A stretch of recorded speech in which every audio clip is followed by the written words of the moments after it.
Bienvenue dans le podcast La Toile. Dans cette série Prof Entrepreneur, je vous partage des interviews d'enseignants qui ont quitté la classe pour se lancer dans leur entreprise.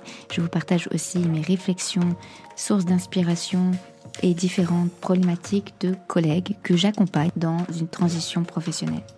Aujourd'hui, j'aimerais vous parler de temps, d'impatience, de qu'est-ce que je fais en attendant que, comment je gère la frustration, l'attente de décisions qui ne dépendent pas de moi, l'attente d'une réponse tout simplement à mon email, à mon dossier, à mon recommandé.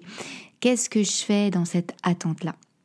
Ce qui se passe souvent donc avec la collègue avec laquelle j'ai échangé, c'est que c'est comme si on avait peur du vide.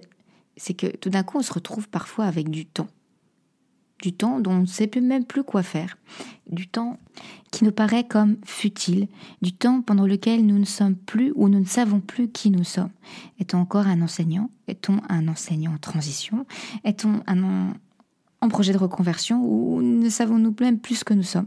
Il y a donc une histoire derrière aussi d'identité professionnelle et d'injonction de ce que l'on s'impose à soi-même et de ce que les autres attendent de nous.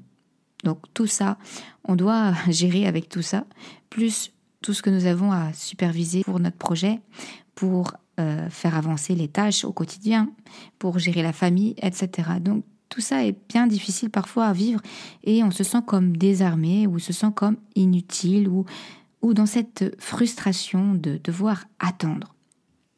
Alors que faire avec cette frustration ? Évidemment, première chose, c'est pas de l'étouffer, ni de l'écarter, ou encore moins de la nier, c'est de l'accueillir. C'est toujours ce qui est le meilleur à faire en termes de réaction émotionnelle, c'est de pouvoir accueillir ça, déjà d'entendre ça.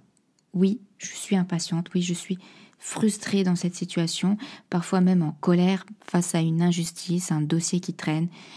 Et puis, oui, j'accueille ça parce que ça blesse mes besoins, ça blesse mes attentes, mes valeurs, peu importe. Donc, déjà, première étape, peut-être accueillir. Et puis, quelle est l'histoire que je me raconte derrière cette frustration ? Est-ce que ce désir de vouloir tout contrôler exprime-t-il aussi cette terrible peur qui nous contrôle ? C'est-à-dire que quand on est dans cette obsession du contrôle et de vouloir faire avancer, de faire précipiter les choses, c'est qu'il y a beaucoup de peur derrière qui s'exprime. Donc aussi de prendre conscience qu'il y a des peurs qui nous guident à ce moment-là, qui nous poussent à faire des choses ou à ressentir des émotions. Les émotions, ce n'est pas nous, ça fait partie de nous temporairement, mais les émotions ne nous définissent pas qui nous sommes, ou ni encore moins notre valeur. Donc, déjà d'avoir conscience qu'il y a des peurs derrière qui s'expriment. Peur peut-être d'échouer dans son projet, peur peut-être de quitter un métier qu'on a tellement investi émotionnellement, qu'on a tellement aimé, on a peut-être tellement préparé pendant des années, ou peut-être même qu'on s'est conditionné à faire toute sa vie. Donc tout ça, il va falloir évidemment du temps aussi pour accepter ça, pour faire la paix avec le fait que oui, j'ai des peurs, oui, j'ai un travail de deuil à faire. Et peut-être que ce temps qui m'est donné, dans cette impatience que je ressens, il est justement là pour petit à petit faire le compost d'un futur projet. Donc, j'aime bien ce lien avec la permaculture, avec la nature, de voir toujours qu'il y a un processus, qu'on ne peut pas griller des étapes, on ne peut pas sauter une saison. De toute façon, si on le fait, on se met en danger. On ne serait pas prêt.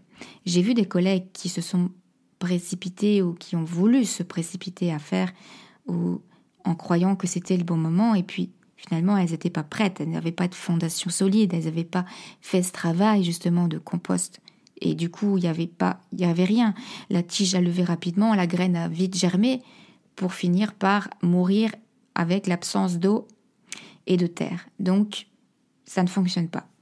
Et donc déjà d'accepter que ça fait partie d'un processus, qui aura un temps d'attente et qui est bon pour nous, qu'on arrête de le voir comme un ennemi ou comme une mauvaise chose à passer. Non, c'est nécessaire pour nous de faire passer cette étape-là.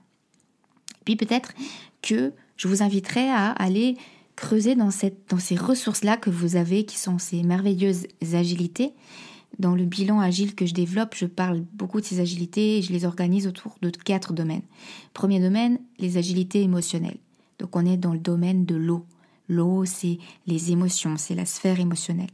On a aussi le domaine intellectuel, donc tout ce qui est agilité intellectuelle. On est dans l'air, on est dans la pensée, dans la structuration, la vision, la projection, la résolution de problèmes. Ensuite, on a le domaine du feu. Le domaine du feu, c'est les relations. C'est le dire, c'est la communication. Et enfin, on a le domaine de la terre, justement.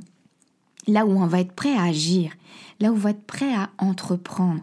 C'est ce que j'ai appelé les agilités entrepreneuriales. Et ces 4 familles-là, ces 4 domaines-là, on peut devenir agile avec, on peut jongler avec. Et quand vient le temps justement d'accueillir une frustration, une impatience, une colère, c'est peut-être possible pour moi de développer des stratégies pour faire avec, pour passer ce cap ou ce processus ou cette saison-là que je vis. Et donc, si je suis appelée à approfondir sur la partie émotionnelle, parce que je suis comme un poisson dans l'eau, parce que les émotions, c'est mon monde, je peux peut-être aller voir du côté de la boîte à outils, de tout ce qui va être émotionnel, de la méditation, de tous ces outils-là formidables qui se développent et qu'on peut utiliser comme des ressources pour justement ces temps-là où on a à attendre. Et puis on peut aussi aller voir du côté des agilités intellectuelles. Si on est comme un oiseau dans l'air, on peut peut-être aller voir du côté de visualiser mon projet, construire. Ça peut passer par la créativité, par dessiner, par écrire, tenir un journal. Il y a plein de façons que l'on peut développer justement ces agilités-là. Et puis on peut aller voir aussi du côté du feu.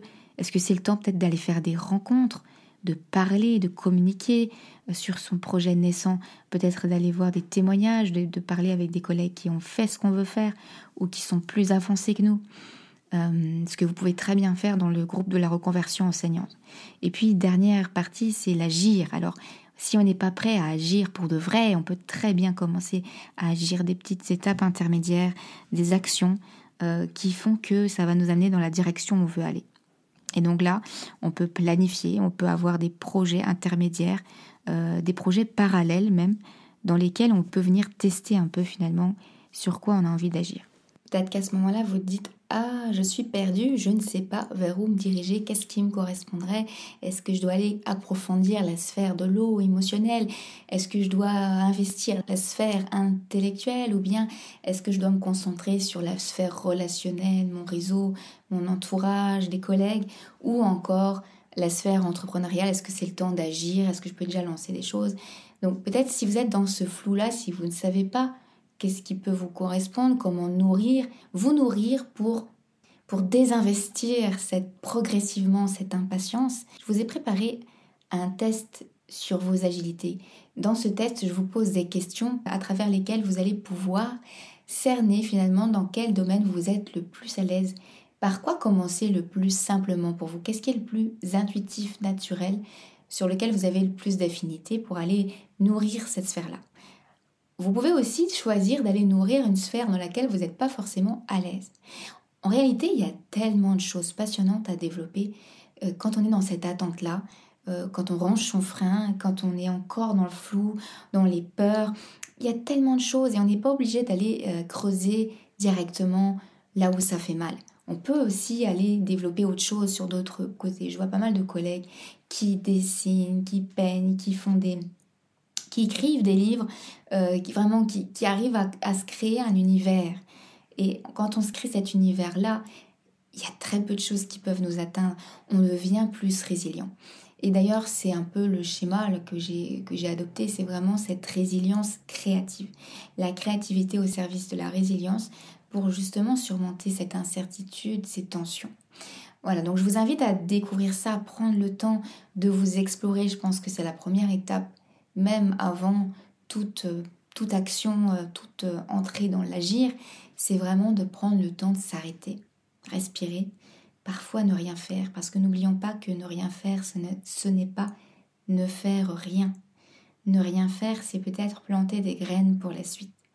Et c'est dans ce terreau-là, enrichi, dans lequel vous allez poser des choses au fur et à mesure, que va se développer un projet qui vraiment vous correspond. En tout cas, c'est ce que je vous souhaite. N'hésitez pas à vous abonner et à découvrir le test des agilités pour combler votre impatience. Et je vous dis à très bientôt pour un prochain épisode.